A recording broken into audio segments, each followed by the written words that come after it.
Assalamualaikum warahmatullahi wabarakatuh. Waalaikumsalam warahmatullahi wabarakatuh. Sobat PGRI yang dirahmati Allah, berjumpa kembali dengan kami, tim podcast dari PGRI Ranting Kesupen. Kami kesempatan kali ini yaitu kedatangan tamu yang istimewa, kedatangan guru saya, kedatangan senior saya, sekaligus tauladan saya di dalam dunia pendidikan. Tidak lama lagi, kita langsung berkenalan dengan beliau. Bapak Samani, selamat datang di podcast ini. Terima kasih. Ya. Semoga podcast ini Budi tetap jaya. Ya. Amin. Matur nuwun Pak Samani. Ya, sebelum kita berbincang dengan Bapak Samani yang sudah hadir di studio, kami akan membacakan sedikit kurikulum vitae dari beliau. Yang pertama yaitu nama lengkap beliau adalah Zamani SPDSD. Beliau lahir di Tegal 3 April 1968, kemudian alamat beliau sekarang di Timbang Reja, RT 4 RW 7, Pak Sukedal. Artinya beliau ini adalah asli produk Tegal ya, Pak. Iya. Asli produk Tegal, asli wonge dewek. Wonge dewek. Nah, ini Kabupaten Tegal itu sebenarnya tidak kekurangan orang-orang yang konsen, orang-orang yang peduli dengan pendidikan, tapi memang mungkin ya ruang-ruangnya belum terbuka saja, atau tempat-tempat yang untuk menampung bagaimana sih pemikiran-pemikiran tentang pendidikan di Kabupaten itu belum terkuak saja. Nah, ini mencoba dari kami awali ya, podcast ini Budi ini mencoba untuk mengulas bagaimana sih pendidikan nantinya di Kabupaten Tegal pada umumnya. Kemudian moto hidup beliau yaitu jadikan setiap detik yang berlalu itu bermanfaat. Ini moto yang sangat luar biasa. Berarti nggak mau yang berlalu atau yang telah terjadi itu sia-sia. Beliau berpendapat bahwa sekecil apapun, seremeh apapun itu adalah ladang ibadah, ladang perjuangan. Mungkin seperti itu ya, kalau ditafsiri secara bebas.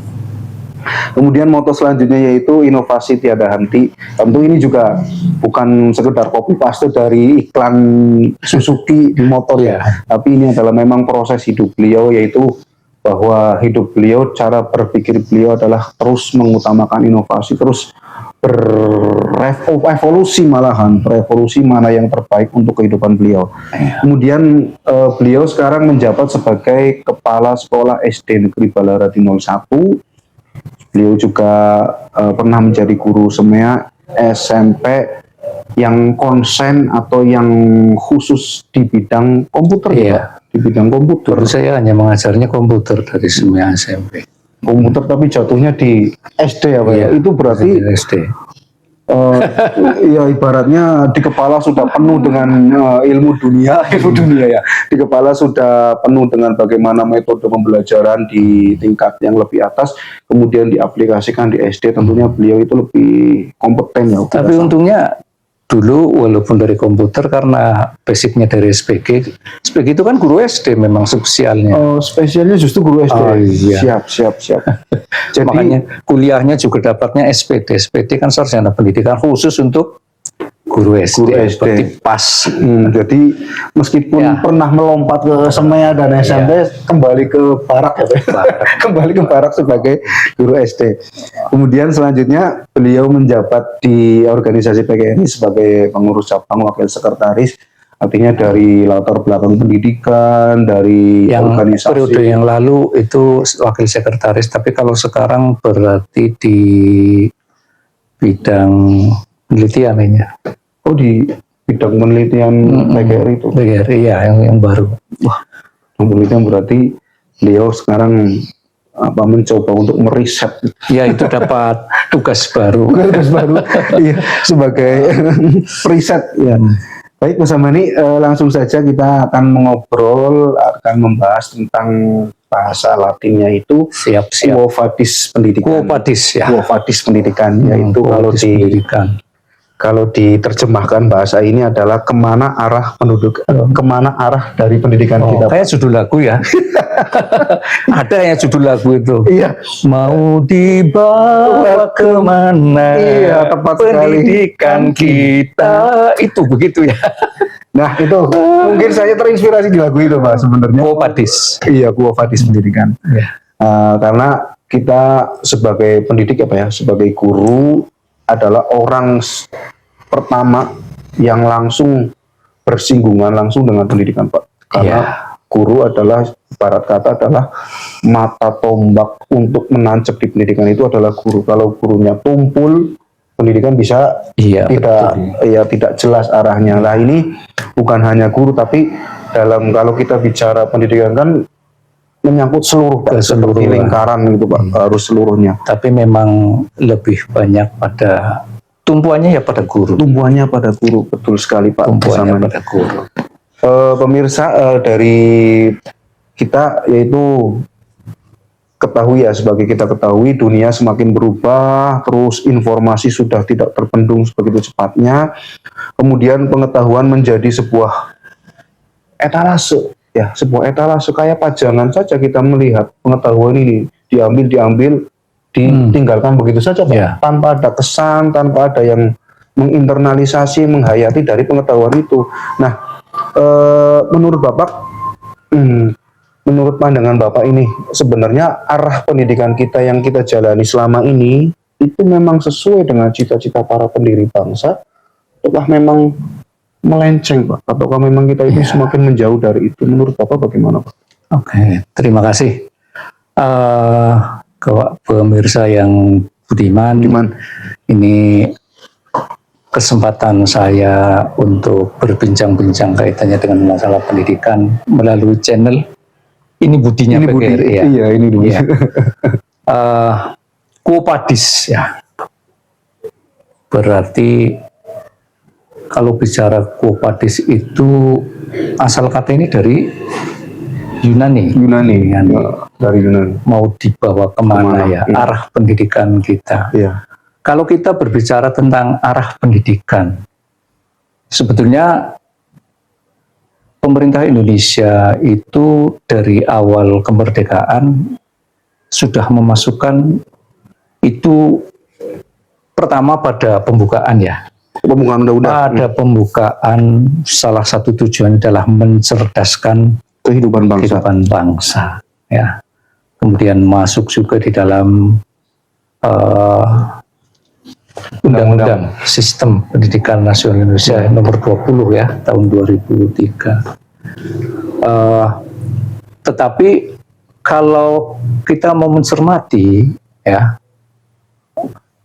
dari dulu hingga sekarang sejak munculnya Ki Hajar Dewantoro juga sebetulnya arah dari pendidikan kita itu mestinya sudah jelas. Ada 3 ranah. Kalau kita cermati itu dari dulu, dari kurikulum awal tahun 75, ya.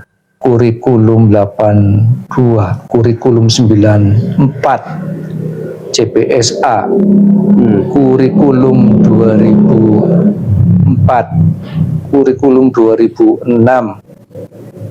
kurikulum KTSP ya kalau ada salah, terus di kurikulum 2013. Kurtilas sampai di kurikulum Merdeka, dan yang terakhir di kurikulum nasional ya, dengan penekanan pada deep learning ya. Sebetulnya 3 ranah itu dari dulu itu tidak lepas, ya selalu pada ranah sikap. Ya, ranah sikap. Ya. Ranah sikap itu yang dulu itu pasti orang kalau sekolah cuma dulu diimplementasikan, dimasukkan kan pada pelajaran. Ya. Pelajaran PMP tidak boleh nilainya 5.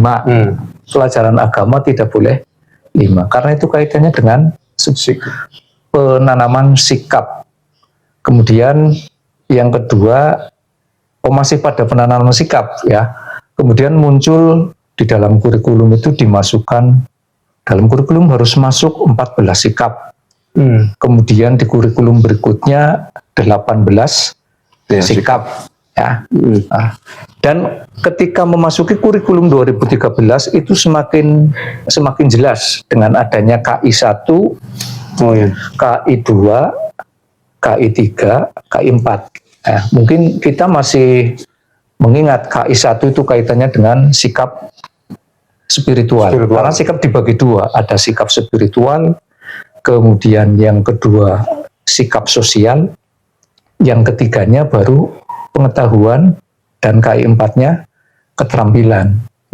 Itu semakin jelas, semakin kuat bahwa arah pendidikan kita ya ke situ. Sebenarnya relnya sudah jelas. Relnya sudah jelas. Ya. Relnya sudah jelas. Nah, kemudian di yang baru-baru ini kemarin muncul P5. Oh ya, ada P5. Ya, P5. Kemudian yang terakhir itu kebiasaan anak Indonesia Hebat. ya. KAIH itu Pak ya. Nah, ya. 8 apa? 7 kebiasaan. 7 kebiasaan anak Indonesia hebat. Ah, yang dulunya P5. Ya, ya, itu kan dalam rangka pembentukan sikap. Nah, cuma memang ada beda proporsi saja kayaknya. Kalau dulu di era-era tahun 94 di kurikulum 94 itu lebih banyak penekanannya pada pengetahuan. Nah, termasuk pada kurikulum SPK apa ya? KBK apa ya? Yang tahun 2004. Oh ya, kurikulum berbasis kompetensi. Kurikulum berbasis kompetensi. Jadi lebih penekannya pada pengetahuan dan pengetahuan dan keterampilan. Ya, sementara sikap kurang mendapatkan porsi, khususnya di kita. Maksudnya di kita itu yang kita kebetulan guru SD ya. Guru SD. Nah, penekanan itu semakin kuat, arah kebijakan pemerintah semakin kuat bahwa yang perlu dibenahi itu adalah masalah sikap, baik itu sikap spiritual maupun sikap sosial. Pengetahuannya dari sekolah kita merasakan bahwa materi pelajaran mungkin kok materinya sekarang jadi begini ya, jadi cuma sedikit dangkal tidak sedalam dulu. Nah, kalau dulu itu CBSA itu anak-anak itu kelas 6 itu sudah mempelajari tentang benua-benua, sudah mempelajari garis lintang, ada bujur timur, itu sudah. Nah, kalau sekarang kan tidak ada. Hanya sedikit sekali materi itu. Materi sekarang hanya model singgung dan menyinggung ya Pak. Mungkin ini juga dipengaruhi oleh kondisi bangsa yang saat ini memang ya kita menyadari bersama bahwa kaitannya dengan masalah korupsi ya yang semakin parah, kemudian kaitannya dengan perilaku anak-anak sekolah yang semakin terasa lebih radikal ya. Dulu zaman saya itu ya bicara dahulu itu anak-anak sekolah itu jarang sekali tawuran, gelut-gelutan itu jarang. Tapi sekarang marak, apalagi dengan didukung oleh adanya media sosial. Jadi arah kebijakannya menurut saya ya tetaplah di 3 ranah itu. Hanya perbedaannya pada proporsinya. Khususnya di pendidikan dasar itu lebih diharapkan pada pendidikan karakternya, karakter buildingnya menjadi prioritas. Baik Bapak, terima kasih untuk pandangannya. Berarti secara tidak langsung dari pendapat Bapak ini bahwa arah dari kebijakan pendidikan dari pemerintah kita saat ini ataupun bangsa ini sebenarnya sudah sesuai jalur ya Pak ya? Sudah jelas, sudah. Hanya saja memang kendalanya itu saat ini itu di tingkat bawah itu kadang-kadang disuruh menerjemahkan sendiri, sehingga akhirnya punya persepsi yang berbeda-beda.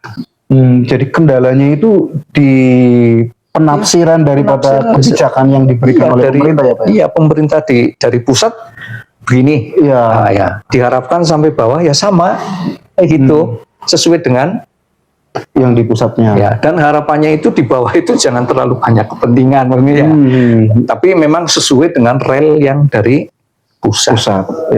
Kalau semua sama dari pusat, ya mestinya sampai bawah sama. Tidak ada penyimpangan gitu. Iya, betul. Nah, karena perbedaan menerjemahkan kebijakan dari pusat itulah kadang-kadang setiap sekolah aja kepala sekolahnya berbeda, gurunya berbeda, menerjemahkannya berbeda. Nah, berarti kan kalau perbedaan dari penerjemahan kebijakan kan berarti itu sebenarnya yang punya wewenang dan otoritas siapa sih, Pak? Kalau memang itu, kalau memang kita sudah ketahui bahwa di pusat seperti ini, tapi ternyata implementasi di bawahnya tidak sampai, bahkan berbeda-beda dari kebijakan pusat. Nah, sebenarnya butuh nggak otoritas untuk biar sama semua itu sebenarnya siapa? Itu kalau menurut saya itu masih diperlukan. Kalau dulu informasi dari pusat ya, misalnya A, nanti sampai ke bawah ya tetap diupayakan A karena ada penjelasan-penjelasan. Oh, ada aturan turunannya ya, Pak? Ya, misalnya melalui diklat-diklat. Kalau dulu kan diklat ya gitu ya. Diklatnya diklat secara langsung. Sejak munculnya era digital, kemudahan informasi, itu kita hanya dapat di-share aja.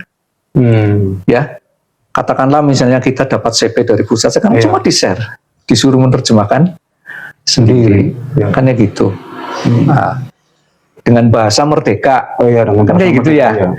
Bahasa merdeka berarti setiap sekolah, ya namanya merdeka, setiap sekolah kan memiliki kebebasan untuk menerjemahkan setiap CP, kan kayak gitu ya. Tetapi nanti dalam pelaksanaannya juga tidak bisa seperti itu, ya kan? Tetap saja akan dipandu, dikondisikan oleh otoritas tertentu, kayak gitu. Ya baik. Terima kasih Pak Zamani sudah memberikan gambaran tentang saya, bahwa beliau panjenengan berpendapat bahwa pendidikan ini sudah jelas, berarti tinggal nanti kita berupaya memperbaiki prioritas-prioritas mana yang sekiranya tidak tepat sasaran, mungkin seperti itu ya Pak ya. Ataupun banyak lubang-lubang yang harus diperbaiki itu ini menjadi tanggung jawab siapa Pak? Misalnya, pendidikan harusnya seperti ini, tapi jalannya seperti ini, outputnya harusnya seperti ini, ternyata seperti ini. Berarti kan apakah sekedar berbentuk laporan administratif, ataukah memang ada evaluasi yang menyeluruh terkait dengan keadaan pendidikan kita?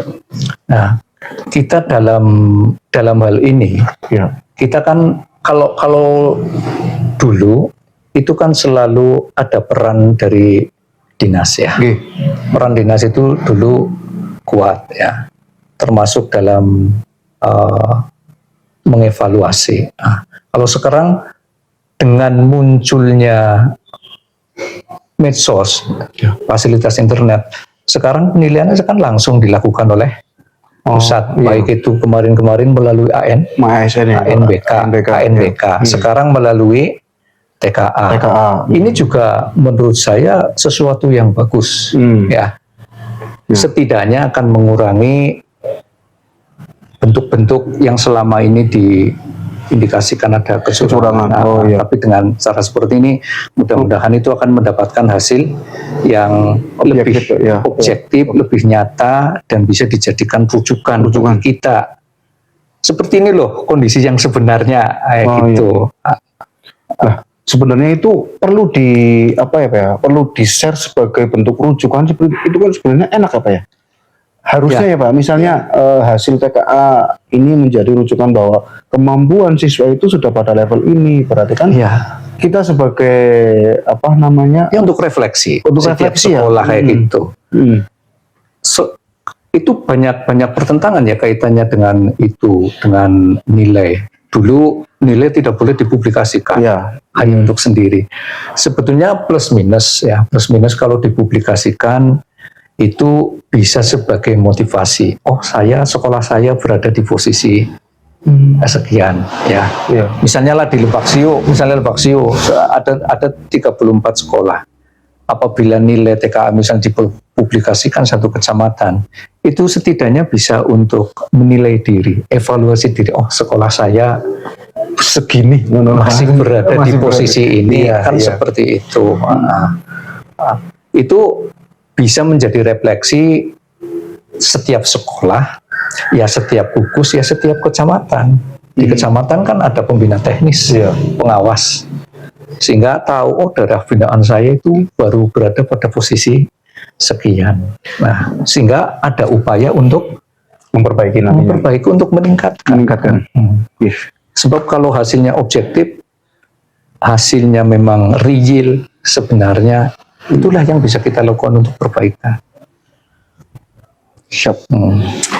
Ya, terima kasih Pak Zamani sudah menguraikan dengan enak banget ya. Kalau memang ngobrol dengan orang yang kompeten, dengan ngobrol yang sudah berpengalaman itu kita enak. Jadi kalau ada view baru, ada wawasan baru terkait dengan, oh iya, kemarin dulu saya berpikir seperti ini, tapi ketika ngobrol dengan ahlinya, itu seolah-olah kita itu dikuatkan bahwa memang pendidikan itu seperti ini, tapi kita harus tetap berusaha ya Pak ya, untuk memperbaiki diri. Pak Zamani, untuk kedua yaitu tentang tantangan utama kita terutama sebagai guru dalam menghadapi era sekarang. Ya, kita sudah pembukaan bahwa era sekarang ya Pak ya. Ya, Kita Bapak juga sudah mengetahui secara mengalami sendiri era sekarang itu serba cepat, nggak jelas, bahkan dulu itu masalah itu kompleks, masalah itu bertumpuk-tumpuk. Nah, tantangan guru sekarang ini untuk menghadapi ini itu termasuk beban kerja. Itu menurut panjenengan bagaimana Pak? Maksudnya untuk menghadapinya. ya. Oke, kaitannya dengan tantangan bagi guru ya. Iya, tantangan bagi guru. Tantangan guru di era yang sekarang ini tentu saja berbeda. Berbeda. Munculnya alat komunikasi HP itu bagai dua sisi pedang ya. Iya, pedang. Satu sisi itu bisa sebagai alat yang bagus, ya bisa gitu. Satu sisi itu bisa salah sasaran kalau kita tidak bisa memanfaatkannya. Nah, guru mau tidak mau, guru itu kan harus open minded ya. Terbuka, Harus terbuka dengan perkembangan. Ya. Teknologi itu tidak mungkin kita akan menghentikan, itu tidak mungkin. Tidak bisa dihindari. Tidak bisa. Munculnya teknologi itu kita sebagai guru hanya bisa adaptasi. Jadi ketika muncul ada sesuatu yang baru itu, apa yang bisa kita peroleh, apa yang kita bisa manfaatkan dari alat ini, kan gitu. Tidak bisa kita menolak. Nah, alat ini bagi guru ya, untuk mendapatkan materi juga bisa, mengumpulkan informasi juga bisa, sebagai alat komunikasi dengan siswa juga bisa, memberi tugas dan lain sebagainya juga bisa. Hanya saja juga harus hati-hati kehadiran teknologi kaitannya dengan guru, ya, terutama HP ini ya, terutama HP. Itu bisa saja menjadikan kinerja guru menjadi kurang. Contoh ya, ini contoh aja. Nah, ini sisi buruknya ya, sisi buruk dari sisi buruknya teknologi. kalau kehadiran guru tidak bisa mengendalikan. Seandainya guru tidak bisa mengendalikan, maka guru ketika berada di ruang kelas, dia cenderung akan distraksi, teralihkan. Ya. Padahal yang namanya guru ketika di kelas itu adalah satu-satunya waktu paling bagus untuk berkomunikasi dengan murid. Ya. Sudah, itu adalah waktu paling bagus untuk berkomunikasi dengan murid. Nah, jangan sampai ketika mengajar di kelas guru itu jangan sampai anak-anak itu hanya diberikan tugas. Ya, apalagi misalnya muncul dengan adanya buku LKS, buku tugas gitu, masuk, kemudian anak-anak diberi tugas, kemudian gurunya bermain dengan dunianya sendiri. Iya. Ini tantangan berat, tantangan berat bagi guru. Karena bukan cuma guru ya, anak-anak orang dewasa kalau udah di rumah aja, begitu pulang ambil scroll terus-terusan gitu. Ya. Itu tantangan pertama, tantangan kehadiran teknologi. Ya. Jadi tantangan saat ini etos kerja guru itu yang perlu terus itu tadi inovasi tiada henti bagi guru. Iya. Inovasi tiada henti bagi guru. Nah, hadir alat baru apa itu? TV besar, TV smart itu. Nah, itu kalau yang memang punya inovasi, ya pasti kehadiran itu Sangat bermanfaat ya Pak ya? sangat bermanfaat. Iya. Ya, tapi kalau tidak bisa mengikuti, itu nanti akan Bikin meledak beban. begitu saja, bikin beban. Iya, Makanya ganggu perlunya jalan. inovasi. Ilmunya guru itu memang dinamis. Ya, guru itu tidak boleh stagnan. Ya. Ilmunya guru itu terus, teknologinya juga harus mengikuti. Ya. Makanya sesungguhnya pekerjaan paling berat, paling susah itu jadi guru. Karena harus mengikuti perkembangan zaman dan teknologi yang mengikuti apa ya? Iya, karena tidak boleh berhenti. Ia harus selalu mengikuti perkembangan zaman. Ada yang mengatakan begini, kita untuk menjadi pribadi yang pinter itu sulit. Ya. Tapi lebih sulit menjadikan murid pinter. Wah, tuh. Karena gitu. Menjadikan murid pinter itu lebih sulit. Lebih sulit. Iya. Kita untuk pinter aja sulit, tapi diminta untuk membuat orang lain Pintar. membuat orang lain pintar, membuat itu. Muridnya pintar, ya. Dan itu tidak bisa dikerjakan santai-santai, itu tidak bisa. Ya. Nah, itu Guru yang bagus itu pasti dia akan, karena ilmunya guru kan cukup kompleks ya. Iya, cukup kompleks. Bukan hanya sekedar menguasai materi, bukan sekedar hanya menguasai teknologi. Guru itu juga tantangannya mau tidak mau dia harus paham satu persatu Karakter siswa. Iya, karena kita bicaranya SD ya. Iya, Kita kan iya. guru kelas. Iya, guru kelas. Guru kelas itu pasti harus wajib memahami, apalagi dia akan menemani selama 1 tahun. Nah, dari namanya, dari nomor absennya sudah tahu. Harus tahu, guru itu harus hafal. Iya, Pak. Nah, itu tantangan, Iya, tantangan utama kaitannya dengan teknologi itu. Iya, bahwa perkembangan teknologi tadi disampaikan itu adalah tidak terpendung lagi apa ya, tapi poin di sini adalah guru itu harus dinamis, harus tetap beradaptasi dengan perkembangan yang ada. Artinya tadi sudah disampaikan Pak Zamani bahwa untuk menjadikan diri ini pinter itu sudah sulit, apalagi menjadikan murid atau orang lain itu pinter itu lebih sulit. Tetapi ini juga manfaatnya sebenarnya juga banyak ya. Ya, tetap manfaatnya luar biasa. Selain sebagai alat komunikasi, kita juga bisa memberikan ruang bukan cuma gurunya kepada peserta didik. Dengan munculnya AI, munculnya AI itu juga sebuah tantangan baru, ya, karena anak-anak sudah bisa mencari sendiri. Kalau ada soal cukup dipoto, tanyakan jawabannya apa, wah udah luar biasa. Anak-anak sekarang tantangannya, dan muridnya bisa jadi lebih pintar. Iya, Pak. Tapi yang namanya dalang orang kulangan lakon. Dalang orang kulangan. Menarik sekali pemirsa obrolan kita. Tentunya masih ada 2 pertanyaan lagi ya yang nanti kita akan kulik. Masih ada ya? Masih ada. Pemirsa yang budiman. Memang podcast ini adalah tujuannya untuk mengembangkan diri, mengembangkan potensi dari guru-guru, terutama untuk Kesupen sendiri ya, untuk PKRI Rani Kesupen, tapi tidak menutup kemungkinan insight atau pemikiran kita itu bisa digunakan oleh semua guru yang ada di Kabupaten Tegal umumnya, ataupun bagi rekan-rekan guru-guru PKRI di seluruh Indonesia pada umumnya. Baik Pak Zamani, lanjut untuk pertanyaan keempat ini. Saya membuat pertanyaan ini dengan kontemplatif Pak, artinya ada perenungan. Sumber daya manusia Indonesia kalau secara kuantitatif itu 270 juta lebih Pak. Iya. Tapi kebutuhan guru ya terutama di SD itu masih banyak yang tumbal sulam, ataupun masih banyak guru yang belum terpenuhi secara kuantitas ataupun secara kualitas.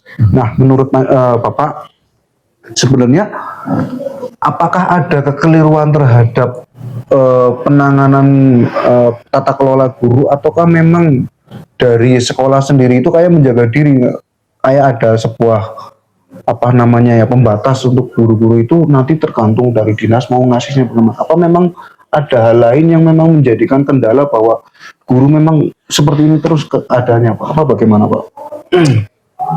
Kaitannya dengan guru ya. Iya, dengan guru apa di sekolah awal itu kan masih banyak yang kurang, masih banyak yang kualitasnya di bawah ini. Jadi bagaimana mau meningkatkan mutu pendidikan jika Iya. guru saja masih kurang, masih belum itu kualitasnya masih Kayaknya belum. pertanyaan ini gara-gara surat edaran nomor 7 ya. Kemudian Bisa jadi iya. ini lagi rame ya. Lagi rame lah itu kan rame. guru mau di ASN kan semua, tapi kan kita harus jeli juga membaca itu Pak. Iya, surat edaran Kemendikdasmen yang nomor Iya. 7 ini yang baru itu yang lagi viral, Viral, iya. rame itu bahwa guru honorer itu diberi Batas sampai batas akhir waktu tahun ini sampai akhir tahun Iya. ini 31 Desember 2026. 2026 dan Iya. kemarin kebetulan juga sudah ada webinar ya Iya, ada webinar itu. ya. Kalau kaitannya dengan kebutuhan guru itu kan memang sebetulnya kebutuhan dasar. Iya kebutuhan, tapi kebijakannya kan adalah kebijakan pemerintah pusat dan Pemda. Oh. Pemda.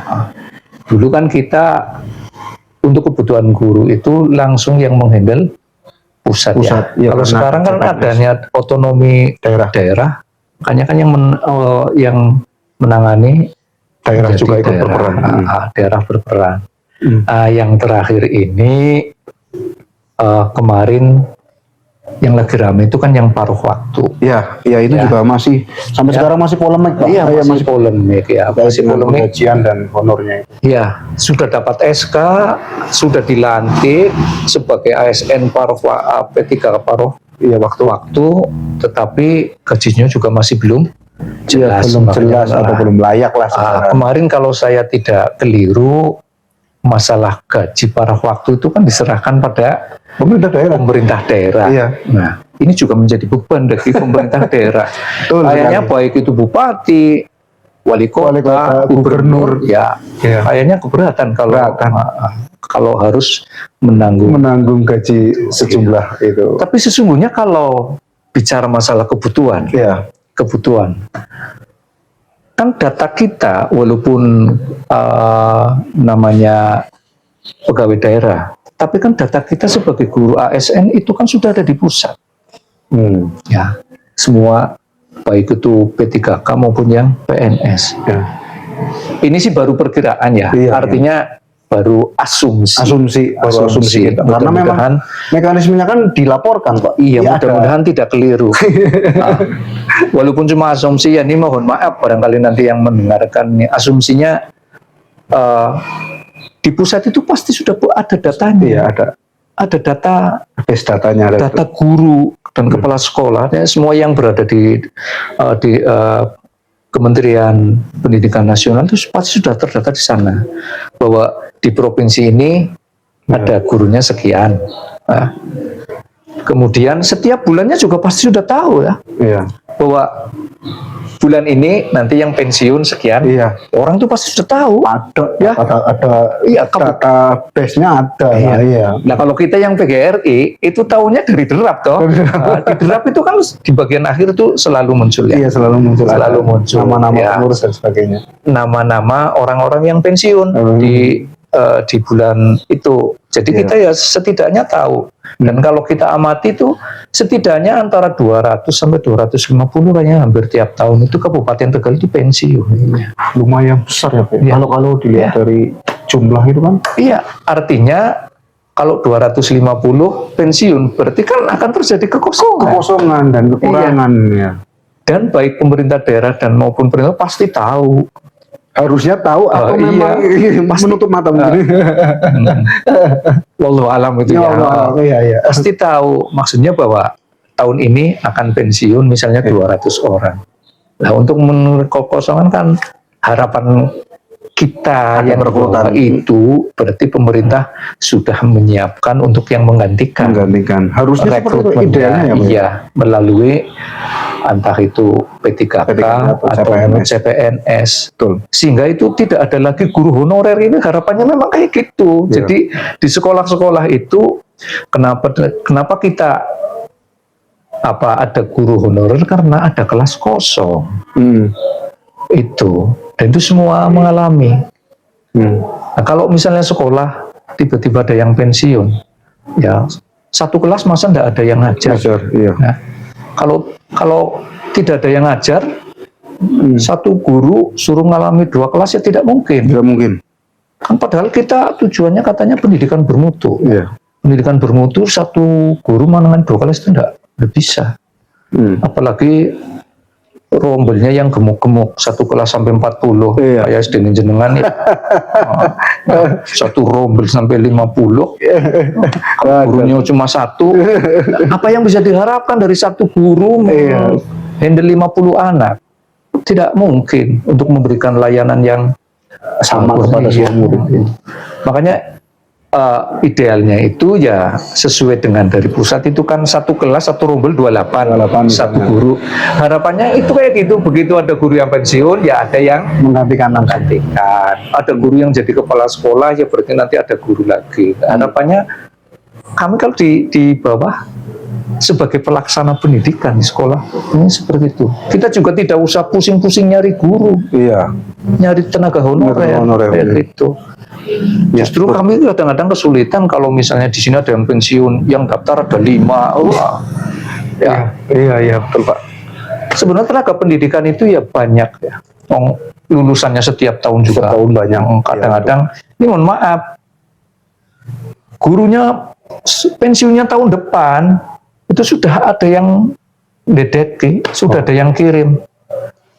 Melamar nanti nunggu itu pensiun. Iya. Ijon berarti Pak, sistem ijon. Iya seperti itu. Belum dipanen sudah di DP ini dulu. Iya sudah pada daftar. Iya betul.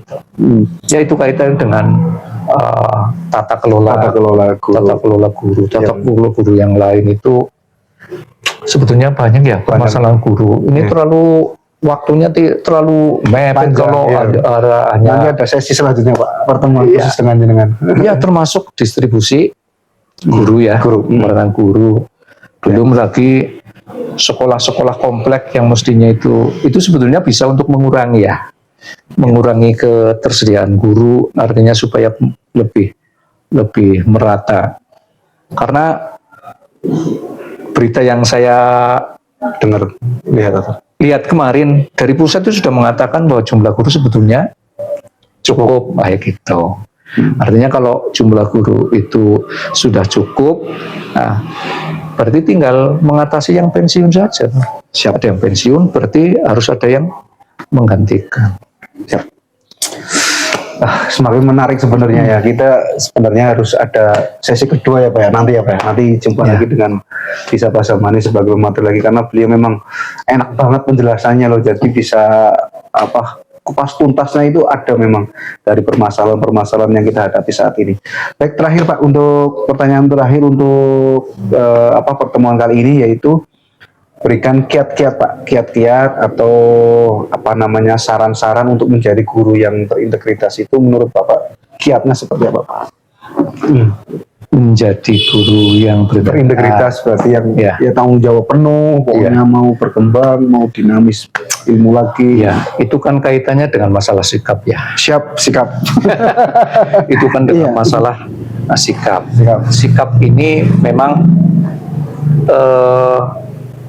harus dibentuk dari sejak dini. Sejak dini melalui pembiasaan. Pembiasaan, kalau sudah terbiasa dilakukan akan menjadi karakter. Budaya. Karakter dulu. Nah, setelah karakter itu nanti akan terbentuk menjadi satu budaya. Nah, kaitannya dengan kiat-kiat menjadi guru, ya memang ini bagian yang tidak mudah untuk berubah. Itu tidak mudah. Butuh kemauan kuat. Kemauan kuat untuk berubah. Bahasa dunia pendidikan itu punya motivasi kuat. Punya motivasi kuat untuk berubah ya Pak. Punya kesadaran. Motivasi yang kuat yang bagus bagi seorang guru itu ya memang adalah keinginan diri menjadi guru kayak gitu loh. Oh, iya. Keinginan diri menjadi guru yang tugasnya adalah melayani. Bukan hanya sekedar sekedar tanggung jawab. Aku jadi guru karena saya punya kontrak.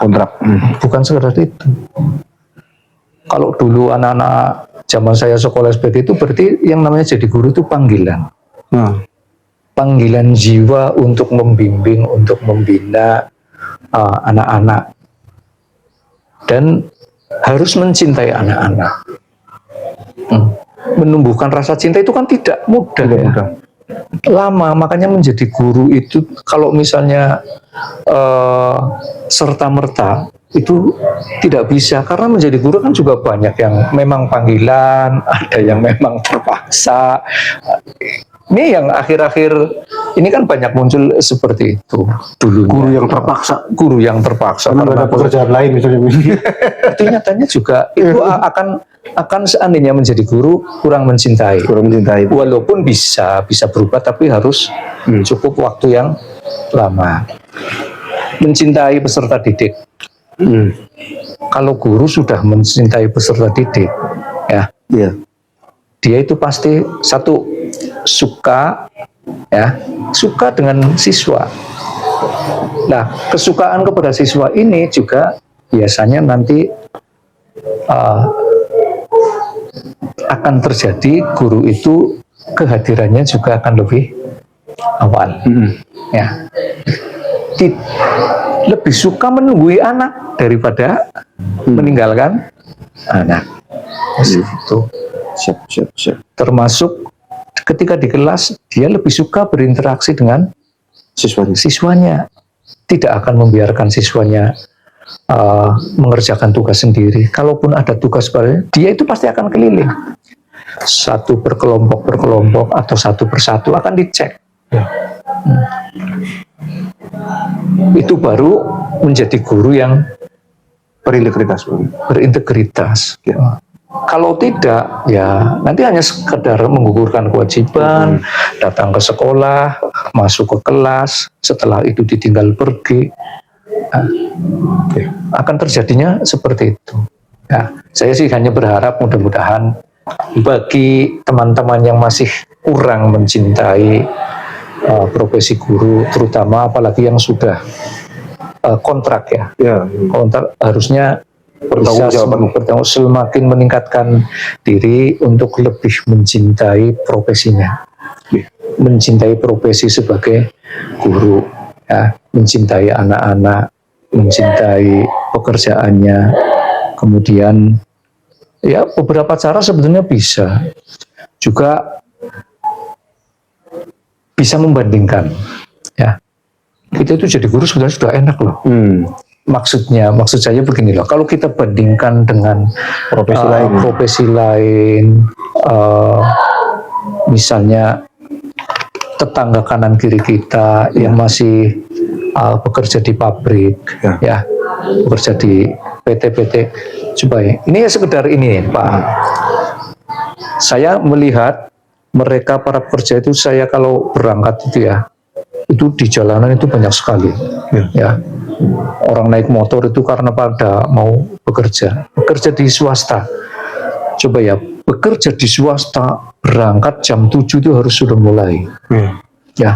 Istirahat itu sangat ketat. Kalau 15 menit, 15 menit. Jam 12, misalnya istirahat, istirahat hanya diberi kesempatan hanya untuk sholat atau makan. Kemudian mereka harus pulang lagi jam setengah 5. Dan mereka rajin dari pagi sampai sore, padahal gajinya hanya UMR loh UMR kita di Kabupaten Tegal hanya 2.400.000 kalau saya tidak salah.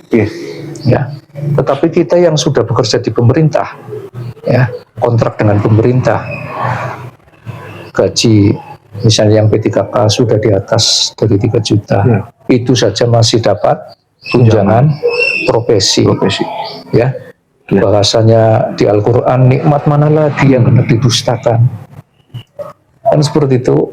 Nah, itu saja masih banyak waktu luang. Istirahat masih menyempatkan diri mungkin ya untuk yang lain. Tinggal mensyukuri. Ketika kita bersyukur, mensyukuri profesi ini, profesi mulia, ya, memberi manfaat kepada orang lain, memberikan ilmu dengan ikhlas, dan itu juga dari sisi spiritual itu menjadi ladang amal yang tidak pahalanya tidak terputus. Itu harus disyukuri.